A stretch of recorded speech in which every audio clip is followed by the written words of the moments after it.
in a terrible hurry. Can you tell me the best way to get to Tottenham Court Road? Well, if you're in a hurry, the best thing to do is go very, very quickly. I'm always being asked for advice, you know. I think it's because, essentially, I'm very practical. A few years ago, I was driving to a party with my girlfriend when she got a ladder in her stockings. I didn't hesitate. She spent the rest of the evening wearing a fan belt. I've got a problem. I want some advice. My next-door neighbour keeps staring at me. Yeah, but I'm your next-door neighbour. Yeah, and you're doing it again. Yeah, well, I like it. Good. Stare, stare, stare, stare, stare. Go on, clear off. You're staring at me all the time. Look, I'm staring at you with my eyes shut. That's how good I am. I'll stare at you when you're not even looking. Oh, I'll stare at you when you're not even here. Yeah. How about that? You won't be able to work that one out. You're not a head case, you're a stare. Yeah, you know when I didn't see you yesterday? Well, that was me staring at you. I used to be an actor, you know. Oh, yeah. I once played the part of Julius Caesar. At one point, as I was being stabbed, I had to say the line, "Et tu, Brute," which translated means, "Don't you start." I'm staring at you.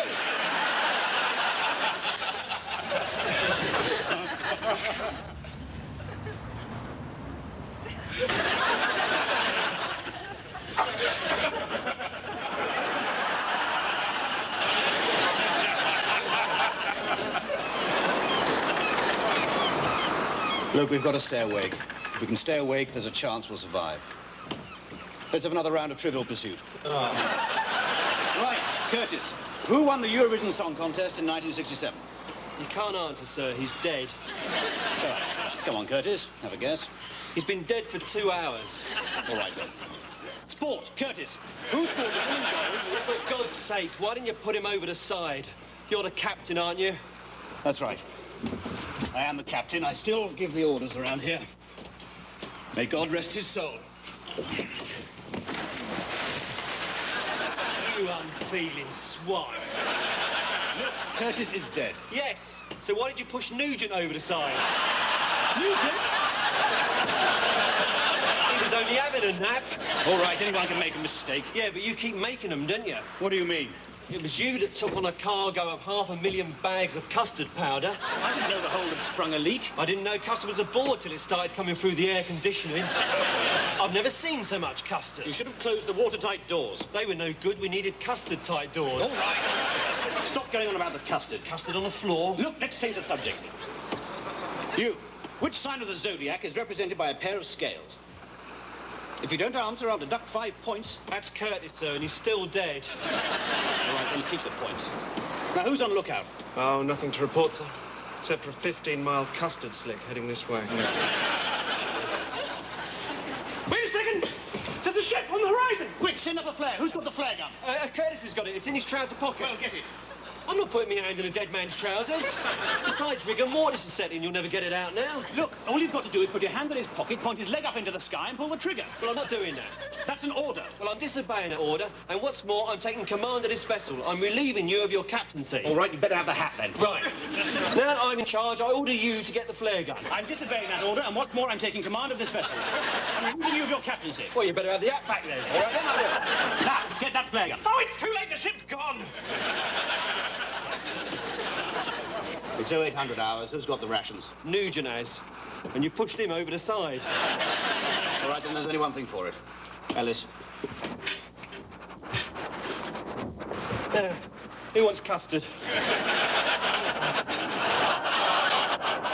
That's not bad, though, actually, is it?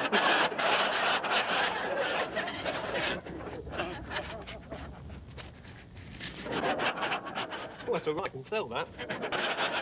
I never trust the meat in hamburgers. The number of times I've lent it money. You never get it back. You know all the meat that's not good enough to put into hamburgers? Well, what they do is they get it all together, press it down, and make hamburgers out of it. And the bits that are left over from that are made into suits. Now, there are people around wearing beef suits. Beef suits with pork trousers and a handcuff. Put them on a hot day. They're the ones that maybe. These photographs you developed for me last week. What about them? Well, there's a sort of orange light all over them. Well, that's your fault for trying to take pictures on Neptune.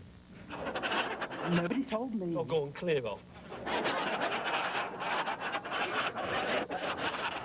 I was watching television the other night, and the newsreader said, "For those of you who don't want to know the result of tonight's FA Cup tie, please turn away from the screen." Leeds 1, Tottenham 2.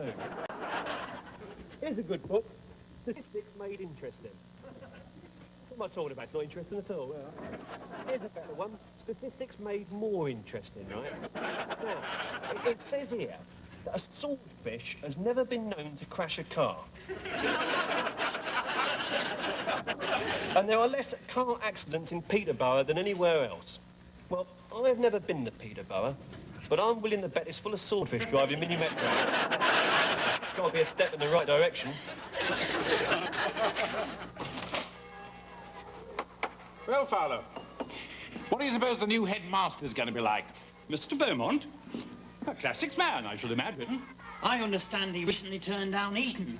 Said it wasn't traditional enough. You won't find any lack of tradition here at St. Boniface. Still, he is a bit of a mystery man.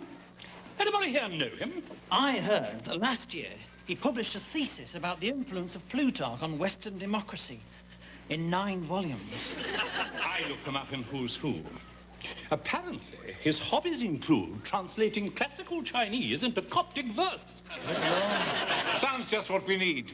A firm believer in traditional values. Yes, but also with a supreme intellect. Oi! What Burke left that bicycle lying about and nearly broke me flaming neck? Can we help you? Yeah, name's Beaumont. Mr. Beaumont! Welcome! I'm Fowler, Maths Department. Maths, eh? What's 2 and 2? 4. Good, you'll do for me. Who are you? Simpson, sir. Games. Games, eh? Tell me, Simpson, you ever done boxing? No, sir. You have now. Come on, right, who else wants to go? Come on, come on. Come on, you're like a bunch of old women. Women? What's the matter with him? Oh, that's old Mr. Jago. He can't abide the idea of women teachers. Really? Who are you? So, sir, French and German. Blimey, your mum got about a bit. No, sir, I teach French and German. Oh, I say, well, let's have a bit of French then. Bonjour, Monsieur Beaumont, et bienvenue à notre école. That's not French. No, you're going to have to do better than that. The days have gone when you can just make up a load of mumbo-jumbo and pass it off as French. Where's that rubbish? Is he all right? I think he's coming round. Good. Women. Oi, Fowler. Yes? What are 3 sevens? 21. Yeah, but you had to think about it, though, didn't you, eh? You're all right, the adding up. You can't do the multiplication, though. This place is a shambles. The trouble with this school is you don't give education to those who need it the most. Who's that? Antelopes. Do you know, in the last 20 years, how many antelopes have passed O-level Spanish? I can't say. 4. And 3 of them cheated. Right, we're going to have to make some changes around here, I can tell you. We're going to have some new lessons in. For a start, O-level dentistry. Why would we need that? See? That could be your own work. Headmaster, I really must protest. Headmaster? Me? I'm not the headmaster. I'm the new caretaker. Caretaker? No, I'm only joking. I am the new headmaster. Or am I? You don't know, do you? Am I the caretaker or the new headmaster? You don't know whether to be happy or sad, do you? Oh, it's intolerable. Oh, I admit it, I am the new caretaker. Only come in and get your bin. Mind you, I had you going, though, didn't I? Women. Well, that's a blessed relief. Poor old Jago. Yes. Imagine someone like that being a headmaster. All right. My name's Bowman. I'm the new headmaster. My brother, the caretaker, been in.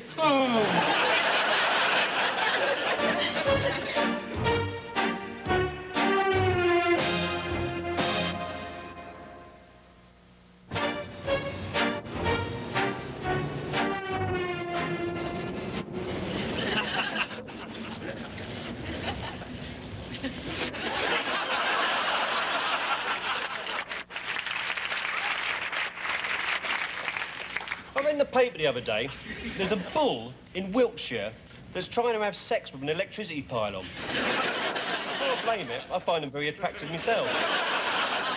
There's a nice little number right down the end of our street. High voltage, lovely.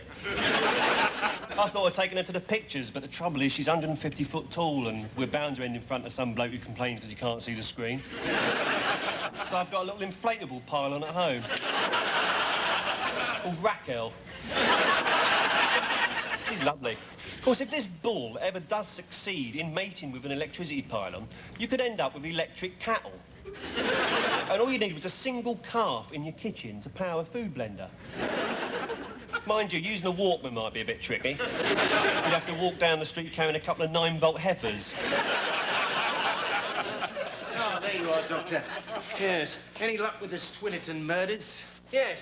The contents of this test tube have proved that Alan Cartwright could not have committed the murder. Ah. And the contents of this test tube have proved that Brian Cartwright could not have committed the murder. Just one thing, Doctor, who are the Cartwrights? I've never heard of them. Well, as you didn't have any suspects, I've been testing the entire population of Great Britain in alphabetical order. I've had them queuing up outside. Just my luck, the murderer will be somebody called Zanuck.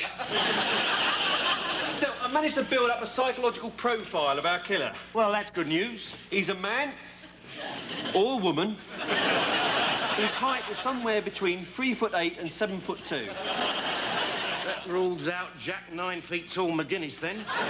And the killer's hobbies are likely to include classical music, train spotting, and murdering people. Murdering people? Yes. And the weird thing is, when you catch this killer, they'll probably deny having anything to do with the murder. So, all we've got to do is find somebody who denies committing these murders, and that's our man. Exactly. Oh, and one other bit of information for you. I don't know if it's any good to you. The killer lives at 15 Westfield Terrace. Right. Better start house-to-house inquiries, see if anybody's heard of this address. I'd start at 17 Westfield Terrace, if I were you. It's a hunch, you understand. Yeah, thank you, Doctor, but we do have our own way of carrying on these inquiries. About this body we pulled out the Thames last week. Yeah. Still no clue as to who it is. No, there's a rather bizarre thing about that, because when you pulled that body out of the river, it was no more than a skeleton. So? So somebody must have seen that skeleton walking down to the river. Or perhaps travelling on a bus. No, he didn't get on a bus. Where would he keep his change?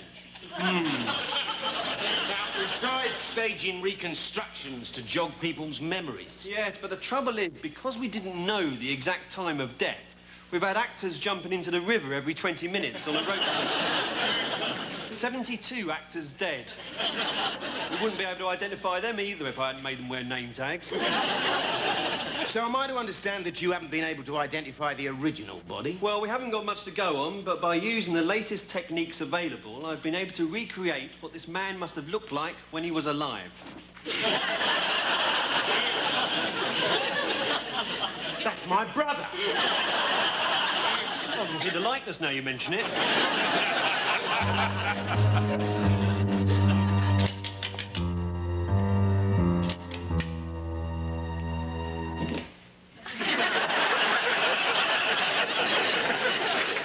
Do you know, there's all kinds of rubbish floating around in outer space. Bits of rocket, old satellites. But the majority of the rubbish comes from manned space stations. Well, I suppose it's obvious, really, isn't it? An astronaut puts the dustbin out late at night, forgets there's no gravity and the lid floats off. It could happen to anybody. It's murder up there. Half-eaten kippers flying around at the speed of light. Have you noticed that when the space shuttle lands, you never see an astronaut get out to empty his ashtray? No, he can't be bothered with all that. He's too big for that. No, what he does, when he's on the journey, he just chucks it out the rocket window when nobody's looking. And you've got all these astronomers looking at the Milky Way. It's really fag-ash. Do you know that one of the rings around Saturn is actually made of Quality Street wrappers? Well, I reckon that NASA should clear it up. It's their rubbish, but will they? Will they? Heck. I mean, they won't do a proper job on it. They'll just sweep it up into one big pile and stick it behind the moon when nobody's looking. What's he saying? Something about a breakout on Saturday night. It's a bit confused. Lights out!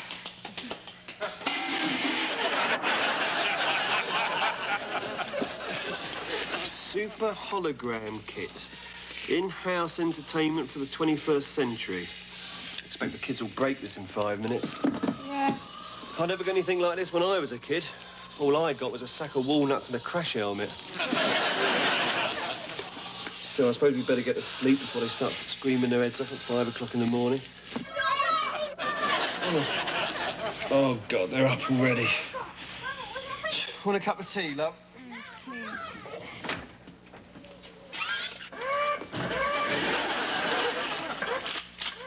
Base Megadus, come sucker!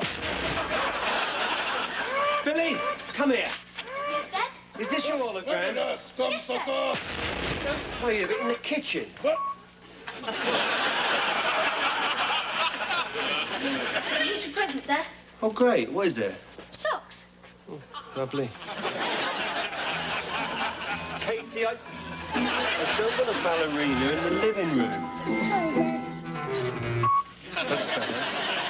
And where's my present? I got you some socks, Dad. Oh, what a surprise.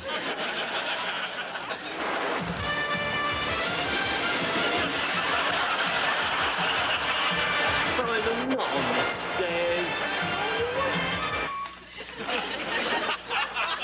Happy Christmas, Dad. Oh, lovely. Another pair of socks. Number 1 is the egg, because you need 1 egg. Number 3 is liquid. And number 5 is the flour. Because These holograms are ever so good. They're much better than videos. Yeah, in moderation. And then you add the egg. Base Megadus, come sucker! Here, can you turn the volume up and Delia Smith? Come sucker! Flour go in, little by little, while you keep stirring. A little bit of flour, and then another little bit of flour. Where's my Christmas present? Oh, I think I must have left it in the abattoir. I think Father Christmas put it in the shed. Dad'll just go and check, won't he? Yeah, all right. And here's your socks. Thank you very much. This is hot. You then take it out of the oven.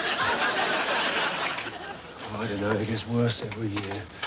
I spend a fortune on their presents and all I get is socks. Socks, socks, socks. I wonder if I can get my feet amputated in time for next Christmas.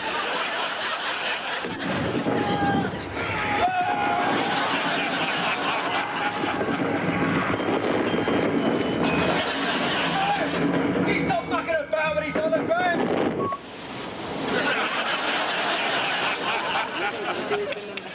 Shut number 1, number 3. Brian, I'm going to turn off all these holograms right now. Liquid. Thank you. Oh, no, not another one. How many more of these holograms have you got? I am not a hologram. I really am Father Christmas. What? You've stopped believing in me, haven't you? Christmas isn't about expensive toys and electronic games. Christmas is about simple gifts, given with love. Like an orange, or a penny whistle, or a nice coat, or a pair of socks.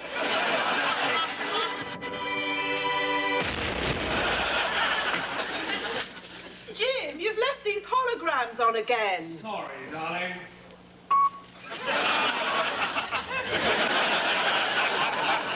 I've just had my eyes tested by the fire brigade.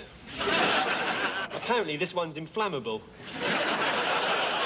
I've got to keep crying in case a fire breaks out. The other day, I said to this bloke... I've come to collect a blazer and a pair of trousers. Have you got your ticket? No, I lost it. It was a blue blazer with gold buttons and an RAF badge on the breast pocket. Well, I have got a blazer like that, but I couldn't let you have it unless you can prove it's yours, you see. Well, how can I do that? What stains did it have on it? Oh, really? There was some clotted cream on the right lapel. And there's some gravy on the sleeve. Yeah, that's not the stain I'm talking about. I don't on know. the trousers? How can I say? It was, I'll just keep the ruddy things then. I don't know what he was so embarrassed about. It was only wallpaper paste.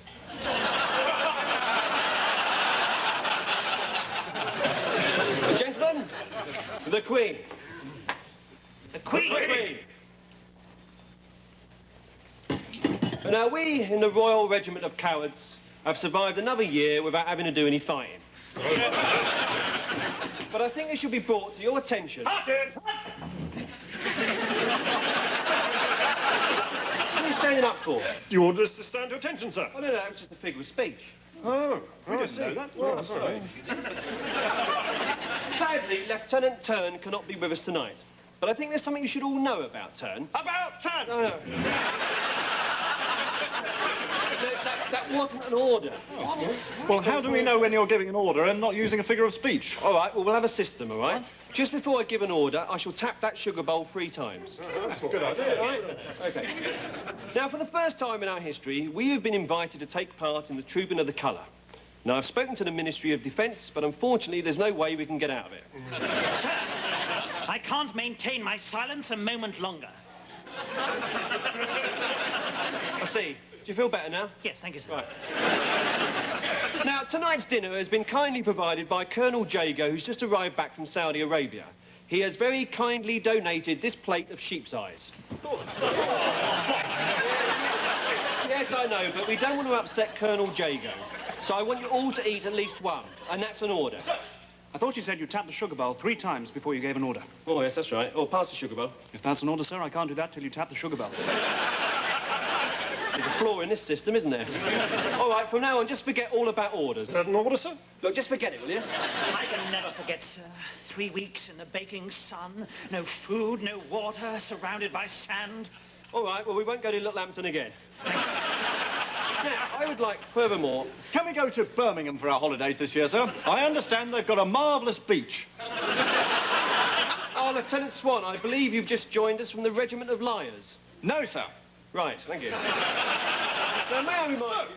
If you do remind us when we don't need to be reminded, how do we know when we're not being reminded about something that we should be being reminded about? Very good, here's your 10 quid. Thank you very much.